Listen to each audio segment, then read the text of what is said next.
Agora, vou mostrar para vocês outras funções de manipulação, outras funções para encontrar os filhos, tá?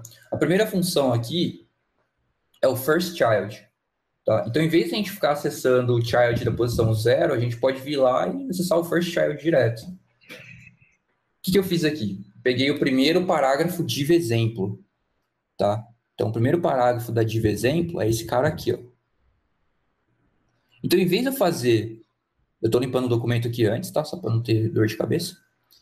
Em vez de eu fazer divexemplo.childNodes de 0, estou pegando divexemplo.firstChild. Vocês vão ver que vai ter o mesmo resultado. Aí, uma vez que eu peguei esse parágrafo, eu estou pegando o inner HTML dele. Aí ele retornou aqui, ó, primeiro parágrafo. Então, eu poderia ter feito dessa forma também, ó.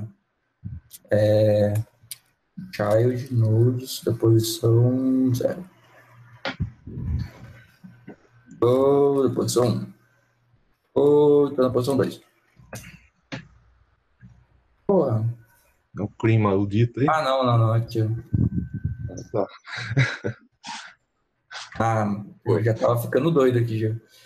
Então, beleza. Child node da posição 0 é o primeiro filho. Aí retornou o primeiro parágrafo. Então, a gente pode substituir esse cara por first child. Também tem o mesmo efeito. Tranquilo? Isso aí, cara. Aí fica mais fácil, hein?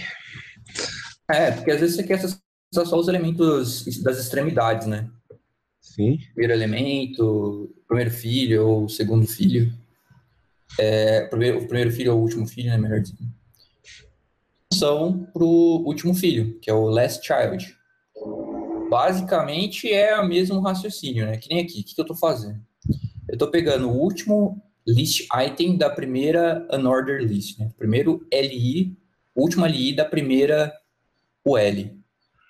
Então vamos primeiro achar o primeiro L que a gente tem aqui, ó. Achei, ó, primeiro L, essa daqui.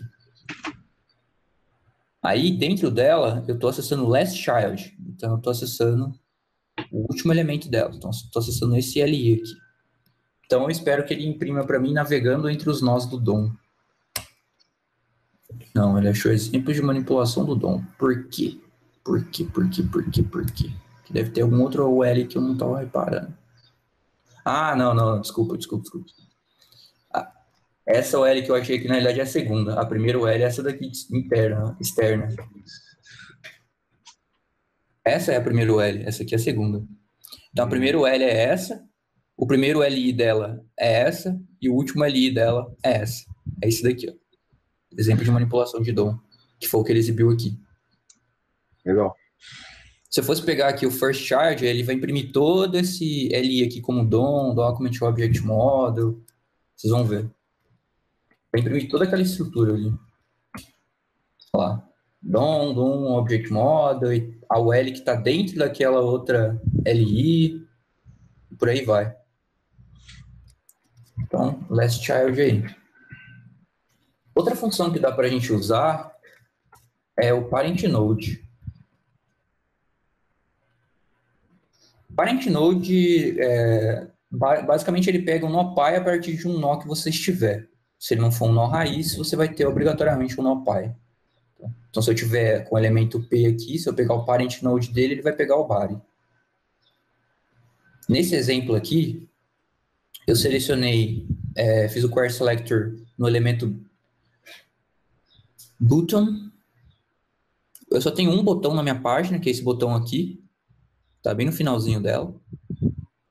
E uma vez que eu obtive esse botão aqui, eu peguei o parent node dele. Então, se a gente for ver aqui na hierarquia, o pai imediato aqui dele, ó, é o form. Então, se eu pegar parent node, eu espero que ele retorne para mim a estrutura do formulário. Então, se eu rodar esse cara aqui, tá vendo que ele retornou toda a estrutura do formulário para mim, ó? Label for nome. Vamos pegar o inner text aqui. Vamos lá, nome, e-mail e submit. Fica mais limpo. Fica mais limpo. Se a gente for visualizar na página aqui, ó, eu peguei o botão, aí o botão eu peguei o elemento pai dele, que na verdade é o formulário, que tem esses 4 elementos aqui. Ele tem uma label, um elemento input text, outra label, outro elemento input text. E o elemento submit, tá? Então, tudo isso aqui está dentro do for. Por isso que quando ele pegou a representação em texto daquilo lá tudo, ele pegou nome, 2 pontos, e-mail, 2 pontos e o submit, que são os textos que estão escritos nos componentes.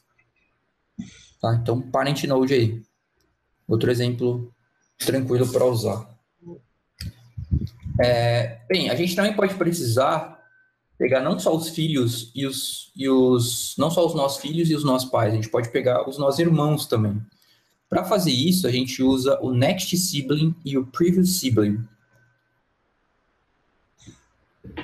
Vamos pensar aqui como que isso aconteceria. Então, imagina que eu estou nesse elemento P de novo. Se eu pegar o previous sibling, significa que eu quero pegar o irmão anterior, ou seja, que vem antes dele. Eu pegaria o H1, nesse caso.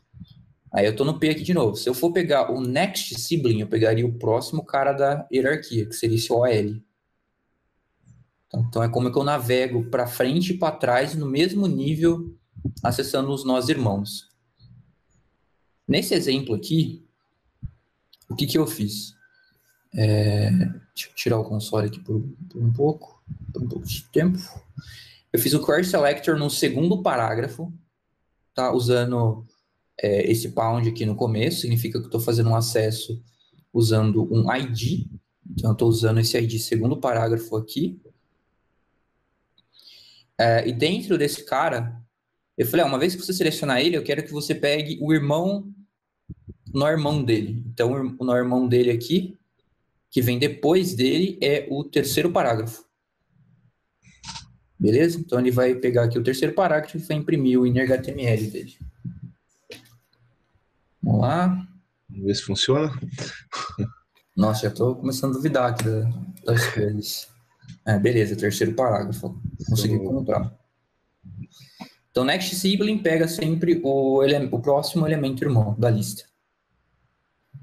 A última função que a gente tem aqui, deixa eu ver o horário, já está dando horário já, é o previous sibling, tá? Que nem eu falei para vocês, ele vai pegar, no caso, o irmão que vem antes do elemento que você tiver selecionando. Então, nesse caso, vamos sumir com o console novamente. Vamos dar uns enter aqui para subir isso aqui também. Eu estou usando o segundo parágrafo novamente como pivô aqui. E aí eu acessei o previous sibling. Então, eu estou aqui no segundo parágrafo, que é esse elemento aqui. Acessando o previous sibling, eu vou chegar no primeiro parágrafo. Beleza? Então, atribuí aqui para o primeiro parágrafo. Vocês podem ver que eu não usei var aqui, porque essa variável já tinha sido declarada ali em cima, tá? Eu estou só reatribuindo um valor para ela. E aí eu coloquei console log o inner HTML. Tranquilo também. Aí ele acessou aqui, ó, primeiro parágrafo. Então, pode falar, cara. Se o irmão não existir, vai dar indefinido, né? Se o irmão não existir, vai dar indefinite. Por exemplo, se eu estou no previous sibling, na teoria eu já não tenho outro previous sibling aqui. Deu erro. Se eu não consigo ler em HTML de null, porque esse cara aqui retornou null para mim. Tipo, não tem, esse cara não tem ninguém que vem antes dele que está no mesmo nível. Certo.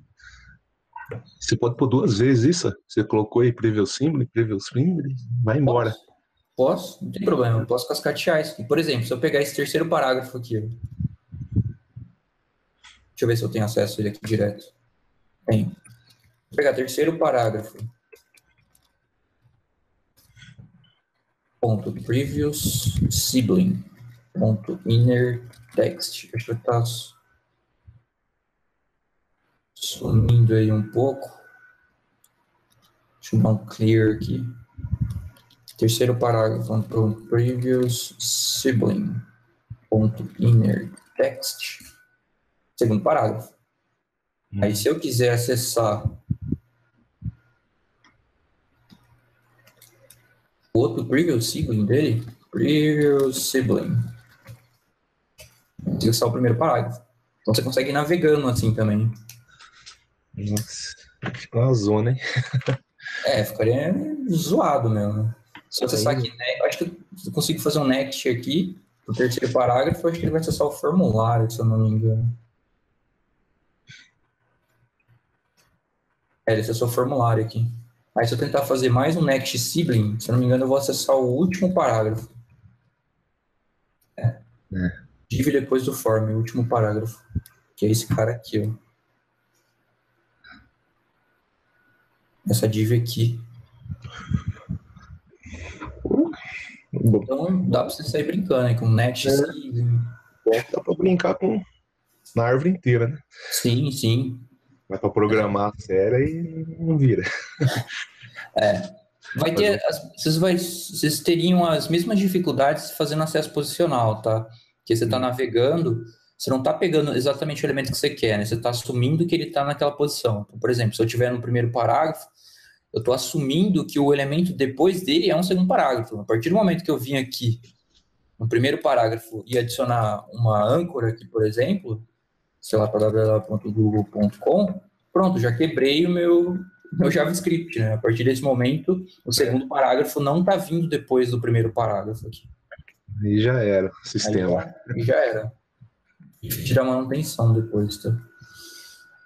Vamos lá, recapitulando. Acessando os nossos filhos. Então, ou a gente usa os métodos querySelector direto lá no elemento py, que nem a gente fez lá, div_exemplo.getElementBy tag name p, ou a gente usa esses métodos que eu estava falando para vocês, que é child nodes, first child, last child, parent node, next sibling e previous sibling. Deixa um comentário aqui que eu acho que é importante, que as ferramentas como esse JSBean que a gente está usando, ou o CodePen, JSBean eu repeti aqui, vamos corrigir aqui. Na verdade, era JSFiddle que eu queria dizer aqui. Fiddle. Eles manipulam HTML diretamente, tá? Então, não necessariamente o seu documento ele vai ser exatamente esse HTML que você está vendo. Ele pode injetar uns scripts marotos aqui embaixo. Deixa eu ver se eu consigo demonstrar isso para vocês. Document.inner HTML. Child nodes. Aqui first child, e que ele me retorna ponto inner. Quero ver se eu consigo mostrar qual que é o texto, qual que é o HTML que manipula internamente. Vou pegar o inner HTML. Olha lá. Esse aqui é o HTML que ele colocou dentro do meu documento. Vocês podem ver que o HTML que ele colocou aqui dentro, ele tem muita coisa. Tá, inclusive ele tem umas coisas que a gente não estava prevendo. Por exemplo, tem esse script aqui no final com chumorim.js. Essas coisas eu não coloquei aqui. Tá, o chumorim.js aqui. O chumorim, no caso, é o ID do meu JSB. Esse window runner, window proxy console também não é um código que eu escrevi aqui, nem no HTML, nem no JavaScript, tá? Então, quando vocês for usar essas ferramentas aí, ficar um pouco esperto também, como a forma como ele gera o documento final para vocês, tá? Por isso que às vezes eu fiz um exemplo aqui usando HTML simples aqui, para não ter que lidar com esses problemas. Para mostrar para vocês. Então, ficar um pouco esperto aí quando for usar esses caras. Deixa eu dar um refresh aqui para pegar as alterações que eu fiz. Beleza, JSFiddle. Eles manipulam o HTML diretamente, então não é confiável fazer acesso com as posições hardcoded lá, usando child nodes da posição 0, posição 1. Prefira métodos como querySelector, querySelector all e etc.